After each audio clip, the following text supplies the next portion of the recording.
फुले picture, उसमें आपने देखा कि वहाँ पर जो दलित वर्ग था उनका विवाह महात्मा फुले बोले मैं ही करा देता हूँ, तो खुद ही करा लिया। तो जो पुरोहित वर्ग था उसने मुकदमा करा, और मुकदमे में क्या बोला, मुकदमे में बोला ये तो हमारा एकाधिकार है, हमारी मोनोपोली है, ये तो हम कराते हैं। तो उनका ये कोई बात है, ये तो उसका व्यक्तिगत मामला है, दाढ़ी बनाने जैसा, उन्होंने खुद कर लिया तो कर लिया, तुम काहे को बीच में आ रहे हो। तो आगे जो वो बात बोलते हो कितनी रोचक है, वो बोलते हैं ये हमारी रोजी रोटी है, तुम्हें खुद शादी करनी है तो कर लो, लेकिन दक्षिणा हमें भिजवा देना।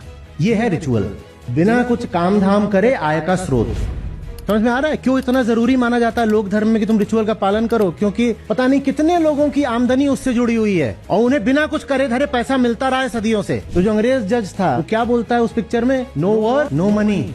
ये बात लेकिन हमें नहीं कभी समझ में आती कि उसने करा क्या है जिस बात का मैं इतना मोटा पैसा उसको दे रहा हूँ। उसने रिचुअल करी है, और ये करके हमने उस पैसा पाने वाले को भी बर्बाद कर दिया। क्योंकि अगर वो यूं ही बैठे बैठे जंतर मंतर करके पैसा कमा रहा है तो अपनी जिंदगी भी तो बर्बाद कर रहा है ना, वो कि नहीं कर रहा है। हमें धार्मिक होना है, अंधविश्वासी नहीं।